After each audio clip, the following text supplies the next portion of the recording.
Hi everybody, I'm Dave Murphy. Welcome to Murphy's Autocare and another episode of In the Shop. Today I wanted to take a real quick run through some of the parts that we've taken off our customers' cars over the last week or so that have interesting stories behind them. And I want to remind you to stay tuned to us. This is just going to run this list of the things we've seen and talked about, and then I'm going to do a separate blog video for each one of these parts to explain it in more completely for you. So what we've got is a stabilizer link here that's worn out, flopping around. We're going to talk about that. This is a tie rod end off of a 2012 Lexus, bent pretty bad. This is a ball joint off of a vehicle recently, just flopping around. We'll talk about how that happened. And this is a fuel pump relay off of a late model Chrysler, actually off of a Jeep, that caused a no start and ended up having a battery replaced by someone as well as a starter. Didn't need to be done. This is a door lock actuator out of a vehicle, and we're going to show you why this failed. And I wanted to show a couple graphic examples of fuel pumps. So this is an old mechanical fuel pump out of an older Ford engine, and this is a fuel pump assembly out of a modern vehicle. So we'll talk about both of those in that particular video.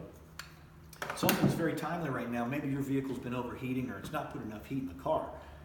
Radiator cap, that was the cause of a couple of those issues this week for us with vehicles.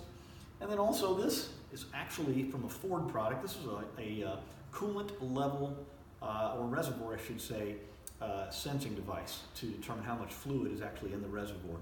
A lot of money, cost somebody a bunch of money. We'll talk about that one as we move on to that video. This, you might be thinking, hey, that looks like an accelerator pedal. Well, it is, all right? This is an accelerator pedal position sensor in this piece right here, and when it fails, causes this vehicle not to run. So we'll talk about that when we get there. And then last but not least, one of the most common things that we do in all automotive service are brake service. And if you're familiar with brake parts, you know that this is a brake rotor. But one of the key things we're going to talk about is why is it rusty out here on the edge and only shiny right here in the center? Well, if you stay tuned to the blog, we'll talk about that. We'll also talk about brake hoses and why they should be replaced. We've got a bad one right here. And last but not least, we're going to talk about brake pads and how, when they're properly installed, they won't make noise and they'll last a long time, and when they're improperly installed, you get all kinds of symptoms and issues. So be sure to stay tuned. Thanks for tuning into this episode. I'm Dave Murphy from Murphy's Autocare, and thanks for watching us on In the Shop.